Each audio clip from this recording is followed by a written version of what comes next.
Alors maintenant, on va faire notre première requête ou un prompt dans le Textaria, dans le champ ici de formulaire que nous propose ChatGPT. Soit je peux l'écrire, soit ici on peut passer en mode vocal. Nous, on va rester classique, on va écrire.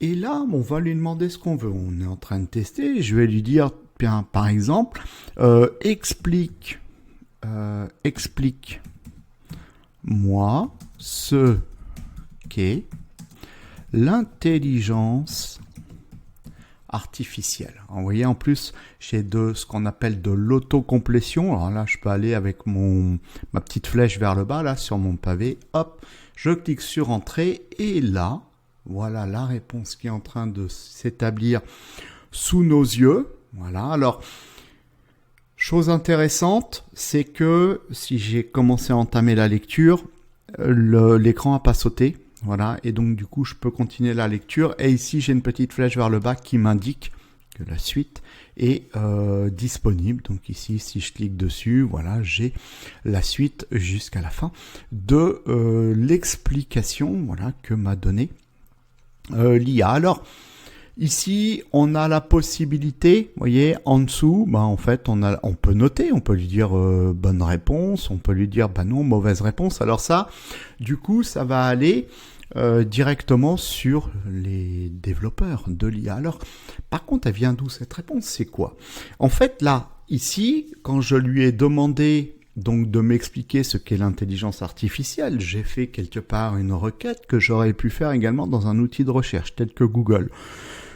Et qu'est-ce que j'aurais eu en réponse? Des URL qui me mènent sur des sites internet. Là, ici, ou qui me mènent, en l'occurrence, sur un site internet où je vais chercher l'information. Là, ici, en fait, c'est un mélange des genres.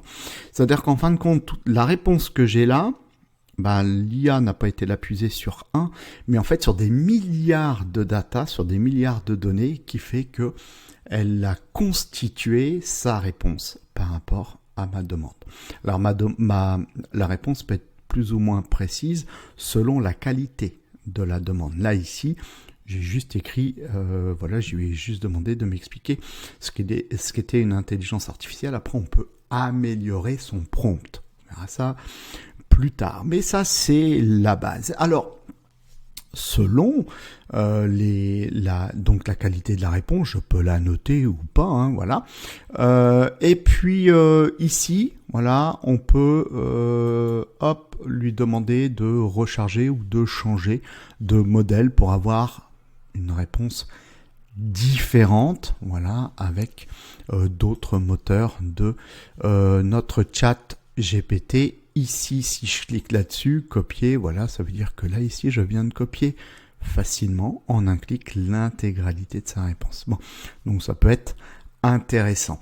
Voilà, là aussi, hein, de la même façon, on peut conserver ici on peut noter ici, voilà, sa conversation. Et on peut la poursuivre, la conversation. Et par exemple, moi, je peux juste lui demander, résume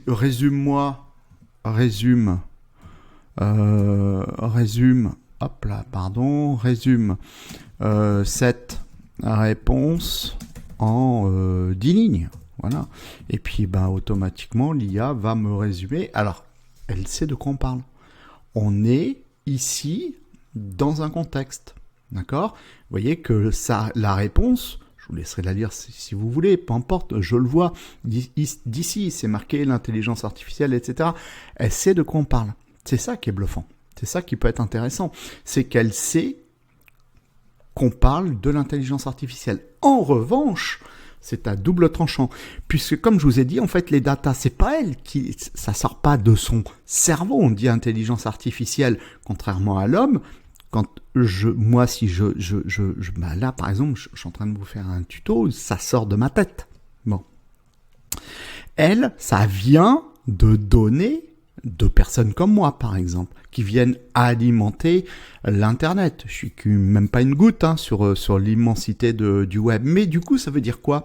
Ça veut dire que je peux très bien dire des choses qui sont pas forcément bien, mais l'IA ne va pas les analyser, elle est froide.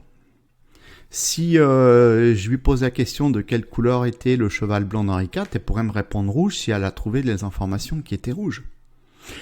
Je fais une petite parenthèse, peut-être que vous savez de quoi je vais vous parler, les fameux œufs de vache. Bon.